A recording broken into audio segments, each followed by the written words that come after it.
हर हर महादेव, जय भोलेनाथ। नमस्कार, मैं साधना पांडे मार्गदर्शन पे आपका स्वागत करती हूँ। दोस्तों, मैं बात करूँगी कल के उपाय के बारे में। देखिए, कल बहुत विशेष दिन है, फुलेरा दूज। देखिए, फुलेरा दूज के बारे में मैंने पिछले साल भी वीडियो बनाया था और आप सभी ने इस वीडियो से लाभान्वित होने की बहुत अधिक प्रशंसा की थी। तो बस वही उपाय मैं दोबारा भी आपको बताऊंगी, तो कोई अलग सा उपाय नहीं बता रही हूँ। और हाँ, यदि आपने पिछली बार किया है ये उपाय, तो भी आप इस साल उपाय कर सकते हैं। अलग कामना के लिए ये उपाय जो है किया जा सकता है। तो वर्ष में एक दिन ऐसा आता है जिस दिन, जैसे कि वसंत पंचमी होती है, तो उस दिन अबूझ मुहूर्त होता है। तो हम शादी ब्याह कुछ भी कर सकते हैं, कोई समस्या नहीं है। वैसे ही आज का दिन जो है फुलेरा दूज माना जाता है और आज जो है सर्वार्थ सिद्धि योग का साथ भी बना हुआ है। तो फुलेरा दूज को आप जो है कोई भी धार्मिक जो संस्कार होते हैं, मुंडन, जनेऊ, शादी विवाह, इस तरह के कार्य हो सकते हैं। तो यदि हमें जीवन में कुछ पाना है और हम बहुत समय से बहुत ज़्यादा परेशान रह चुके हैं, तो आज मुँह मांगी मुराद जिसको बोलते हैं, आपने भी सुना होगा। साधारण बोलचाल की भाषा में हम बोलते हैं कि हमें मुँह मांगी मुराद पूरी हो गई हमारी। तो आज कुछ वैसा ही दिन है। शिवलिंग पे कुछ विशेष चीज़ अर्पित करके आप भगवान भोलेनाथ से अपनी कामना, जो अपनी इच्छा है, वो कहें। देखिए, शिव पुराण की बात मैं कहूँ तो उसमें लिखा हुआ है कि सर्वप्रथम ये उपाय जो है भगवान विष्णु ने किया, भगवान ब्रह्मा ने किया था। तो इस उपाय को जन सामान्य के लिए बेहद कल्याणकारी बताया गया है। सूत जी कहते हैं कि यदि मानव कलयुग के चरम सीमा पे आने के बाद भी, ध्यान दीजिएगा, यदि कलयुग का चरम सीमा हो और उस समय भी मनुष्य सच्चे हृदय से महादेव को ये अर्पित करके यदि कुछ मांगता है, तो निश्चित रूप से 100% उसका काम पूर्ण होता है। तो निश्चित रूप से आपका कार्य पूर्ण होगा। मन में सच्ची श्रद्धा और भावना रखिए। बस थोड़ा सा आप जान लीजिए फुलेरा दूज होता क्या है। तो देखिए, फुलेरा दूज का दिन, इस दिन कहा जाता है कि आज के दिन से ही होली की शुरुआत मानी जाती है।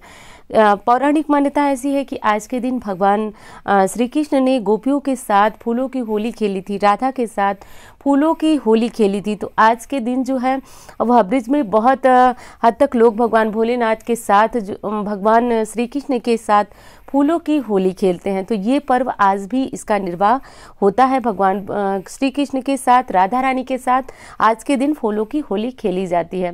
धार्मिक शास्त्रों में ये भी बताया गया है कि ये पर्व इतना महत्वपूर्ण इसलिए कि सर्वप्रथम राधा रानी ने भगवान कृष्ण के ऊपर जो है फूल की होली खेल करके होली पर्व का प्रारंभ किए थे। तो वही जो नियम है वो आज भी किया जा रहा है।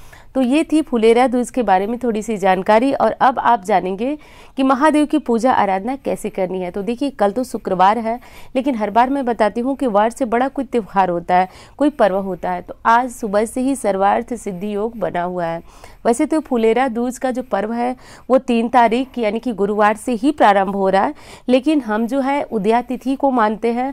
हमारे शास्त्रों में ज़्यादातर पर्व उत्सव जितने भी होते हैं वो हम उदया तिथि के हिसाब से ही देखते हैं।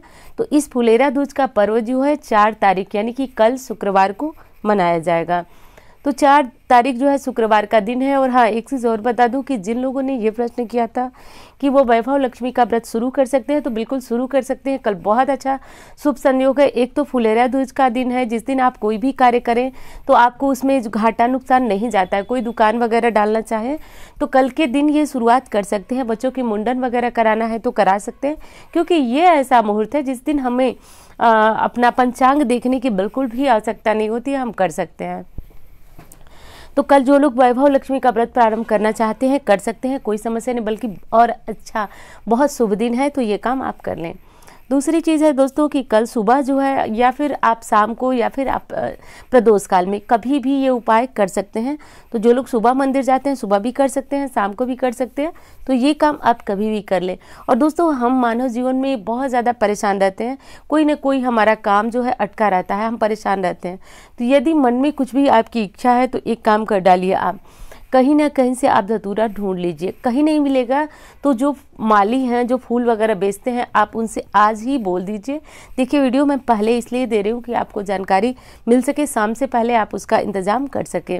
और हाँ, धतूरा तोड़ करके आप रख भी सकते हैं। जैसे कि सारे जो फूल वगैरह होते हैं हम नहीं चढ़ाते हैं बासी, लेकिन आपको ताज़ा नहीं मिल सकता तो आप रख लें और कल इसे ही आपको शिवलिंग पे अर्पित करना है। अर्पित करते समय विशेष क्या करना है वो जान लीजिए आप। सबसे पहली चीज़ तो ये है कि धतूरा 1 की संख्या में आप नहीं अर्पित करेंगे, धतूरा जो है कम से कम 5 की संख्या में, 7 की संख्या में करेंगे। तो यदि आपको आसानी से मिल जाए तो बहुत अच्छा है। और देखिए इसका ऑप्शन और एक है, यदि आप धतूरा नहीं अर्पित कर सकते हैं महादेव को किसी भी कारण से, तो ऑप्शन तो नहीं कहेंगे, सबसे बड़ा ये उपाय है, क्योंकि कहा जाता है शिव पुराण में स्पष्ट रूप से लिखा हुआ है कि धतूरा अर्पित करने से होता क्या है। मोटे शब्दों में बता दूं तो जितने कांटे हैं, महादेव कहते हैं कि जब भक्त हमें धतूरा अर्पित करता है तो जितने कंटक होते हैं वो मैं अपने अंदर समाहित कर लेता हूँ। उस भक्त जो है उस भक्त को मैं निष्कंटक कर देता हूँ, उसकी सारी परेशानी, उसके सारे कांटे, सारे दुख मैं हर लेता हूँ। तो धतूरा चढ़ाने की महिमा इतनी अधिक है। सर्वप्रथम इस धतूरा को भगवान ब्रह्मा जी ने चढ़ाया था, और भगवान ब्रह्मा जी को अपने जो कटे सिर था उसके भगवान भोलेनाथ के कोप से निजात मिली थी। तभी से असूत जी द्वारा ये बताया गया, शिव पुराण आप पढ़ते हैं, जानते भी होंगे। तो ये उपाय बहुत ज़्यादा श्रेष्ठ और महत्वपूर्ण है, तो इसे कल के दिन करना चाहिए। कैसे चढ़ाना है वो मैं बता रही हूँ आपको। सर्वप्रथम देखिए, कोई उपाय करने आप जाते हैं तो ये नहीं कि बस आप फटाफट गए, धतूरा लिए और चढ़ा दिए। सबसे पहले जो मुख्य चीज़ है वो आप भगवान भोलेनाथ पे जल जरूर समर्पित करेंगे।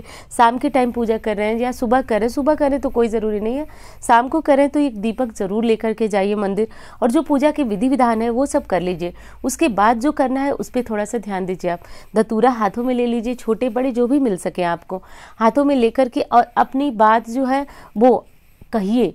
कैसे कहना है, तो अपने मन की बात, देखिए हर कोई अपनी प्रार्थना करने का अलग अलग तरीका रखता है, तो आपकी जो भी तरीका हो उस तरह से भगवान भोलेनाथ के शिवलिंग के समीप आप जो है इस उपाय को कहिए, भोलेनाथ से कहिए। ऐसा मानिए कि भगवान भोलेनाथ कैलाश पर्वत पर बैठे हैं और आप उनसे प्रार्थना कर रहे हैं, और बोलिए कि आप किस कामना के लिए, किस इच्छा के लिए कर सकते हैं ये उपाय।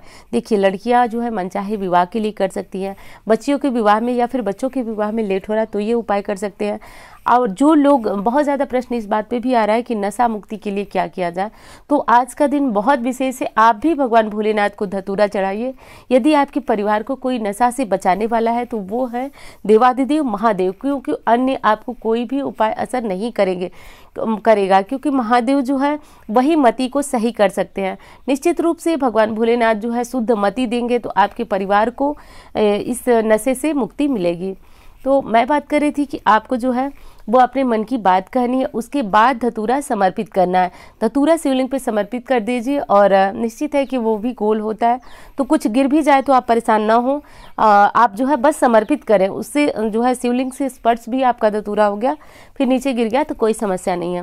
तो ये उपाय आप कर लें। मंदिर से आते समय एक काम आपको और करना है। मंदिर से आते समय देखिए भगवान भोलेनाथ के जो गण हैं, नंदी है, मैं बार बार आपको बताती हूँ कि यदि हमारा कोई काम नहीं पूर्ण हो रहा है तो हम नंदी को ही प्रसन्न करें, क्योंकि नंदी को यदि हम प्रसन्न कर लेते हैं तो हमारी कामना शीघ्र महादेव तक चली जाती हैं। एक काम करिए आप, ये जो आप भगवान नंदी की पूजा करें, नंदी की पूजा करने के बाद आप उनके कानों में कुछ बोलें, जो आपके मन की बात हो वो बोलें। आप इनको बोल करके और उनसे कहें कि हे नंदी, आप जो है भगवान भोलेनाथ के गणों में सबसे अग्रगण्य हैं, तो आप मेरे काम को पूर्ण करें। भगवान भोलेनाथ की सभा लगे तो सबसे पहले उसमें मेरी बात बोलिएगा। ऐसा बोल करके दोस्तों चले आइए। और ये कोई टोटका नहीं है जो मैं आपको बता रही हूँ, ना आज की बात है कि नंदी के कानों में बोलिए। कुछ लोगों को ये चीज़ें अपवाद लग रही हूँ, लेकिन एकदम अपवाद नहीं है। ये जो भी चीज़ मैं बता रही हूँ शास्त्र की बात है। माता पार्वती ने भी नंदी से आग्रह किया था, जब भगवान भोलेनाथ समाधि की मुद्रा में थे तो नंदी के कानों में जाकर के बोला था कि वो भगवान भोलेनाथ को समाधि मुद्रा से जो है जागृत करें। तो ये आज का उपाय नहीं है, कल के दिन कर डालिए। एक तो सर्वार्थ सिद्धि योग बना है, जैसा कि नाम से ही जानते हैं सर्वार्थ सिद्धि मतलब सब कुछ सिद्ध होता है। जो करना है कर लीजिए आज, जो भी शुभ कार्य करना है कर लीजिए आज, और ये 2 उपाय जरूर कर लीजिए दोस्तों। वैसे तो बहुत लोग नंदी जी के कानों में बोलते हैं, लेकिन कल का दिन बहुत विशेष है, बोल लीजिए, इस उपाय को कर लीजिए। तो उम्मीद करती हूँ जानकारी कैसी लगी आपको, ये ज़रूर बताएंगे कमेंट में, और मिलती हुई इसी तरह के वीडियो के साथ। धन्यवाद।